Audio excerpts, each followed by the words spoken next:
Hi, my name is Aaron Tawiah, and I did my final project on the Great Mosque of Djenne, and it is in Mali.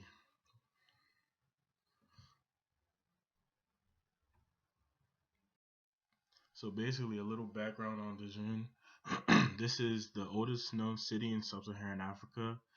It's also located on the floodlands of Niger and the Bani rivers, which is very susceptible to flooding, usually in the rainy seasons.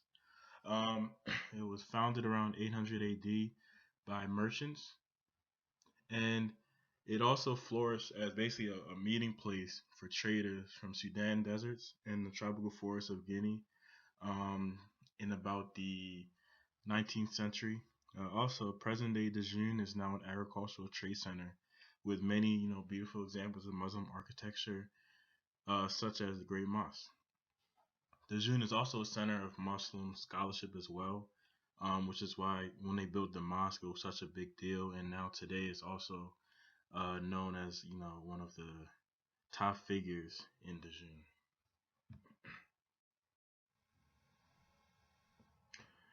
All right, so the Great Mosque is built on a raised plinth platform of rectangular sun-dried mud bricks, which are also they're held together by mud mortar and plastered over with mud. The walls are between 16 and 24 inches thick, and they basically vary by their weight and according to what parts of the mosque. And the big walls they're needed to support the weight of the tall structure, and they also provide very good insulation from the heat of the sun. Usually, when it's daytime with the sun out, it's very hot inside the mosque.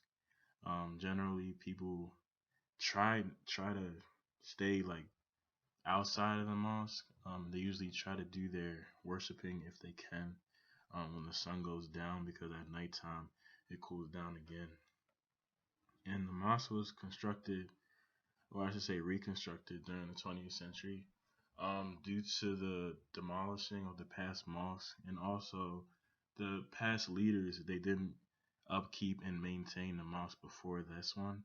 So that's how this one was recreated, reconstructed, and now they maintain it very well.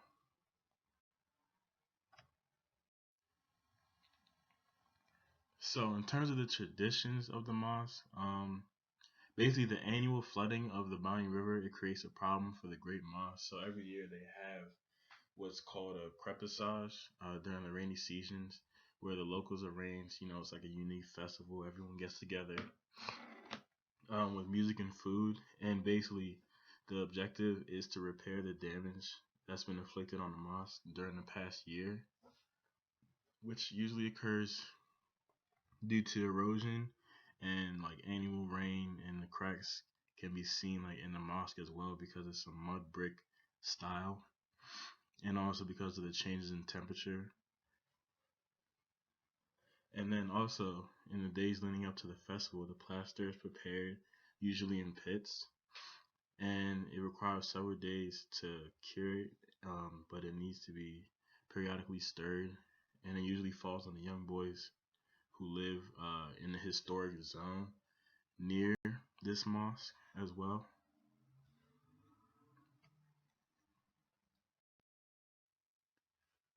Here you can see the residents of Mali carrying mud mortar and plastering to the mosque to reconstruct it and repair it. Um, this is during the annual festival. And also, the people are very prideful with this mosque. That's one thing that I saw while I was doing my research. They care for this structure very much because this is, you know, that breathes their life energy into the city, and keeps the people going.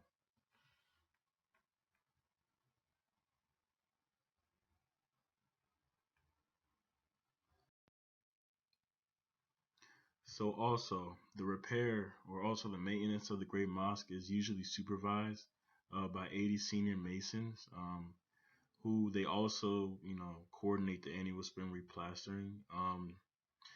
Secondly, many of the citizens of Djenne work to repair banco, which is basically mud mixed with rice husk, for this event as well, and it reflects the aesthetics and materials used for centuries by the people of Djenne.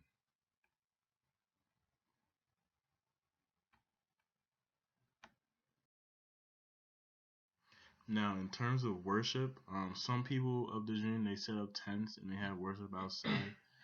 Usually, in terms of the geographic significance, and also as well, they have services. So, like I said, the area is located on the floodlands. The annual Crippessage festival. It's mostly desert land. They also have a little market located outside of the mosque usually as well, with this sand, it can be very problematic, like vegetables, flooding, fruits, which can turn into mud and everything, deteriorate the foundation of which the city of Djenne is built upon.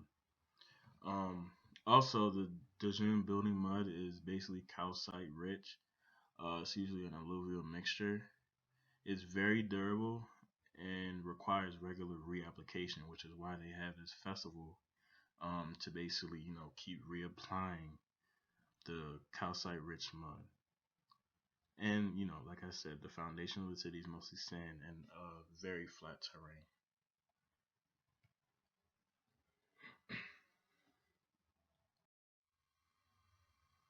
So, some conflicts that residents have had with the mosque. In 2006, the Aga Khan Trust for Culture, based in Geneva and with a mandate to conserve the earth and architecture, they declared that the mosque was in danger of collapsing, and therefore they started an extensive restoration program, and it changed the shape of the structure.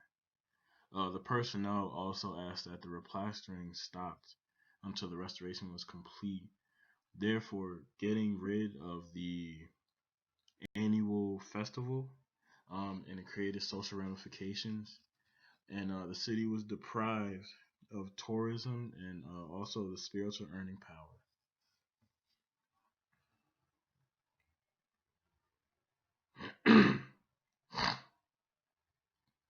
Hmm. Also, another conflict is that many of the residents they've complained about the UNESCO status, um, which basically it prevented residents of the historic zone from modernizing their homes. Um, this is a very big problem because I mean they needed AC, plumbing, electricity, everything are some of the concerns that the residents still complain about. Also, the mosque it produces a big problem with the development of a new structure they're trying to build. It's the Djenne Manuscript Library. It will be directly next to or adjacent to the Great Mosque, and the architects believe that the structure of that size next to the mosque will be problematic.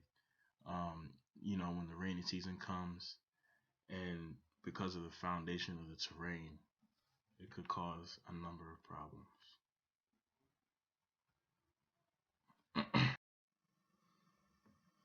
So, in terms of the significance of the Great Mosque, this mosque it represents the Muslim population and the religion of Islam. The faith is very important to the citizens of Djenne, because if not for this great mosque, the citizens would not have an establishment to worship or profess their faith with the whole community, as a big group all together.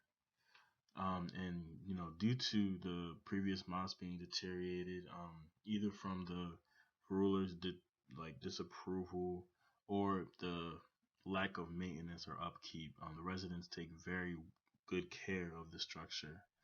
And basically, like this project has helped me to better understand and appreciate attitudes towards sacred spaces. Not only this sacred space, but any sacred space. With any sacred space, you have to respect it. You have to make sure it's well maintained. Make sure that everyone is actively taking part to make sure that the structure or the sacred space is well maintained.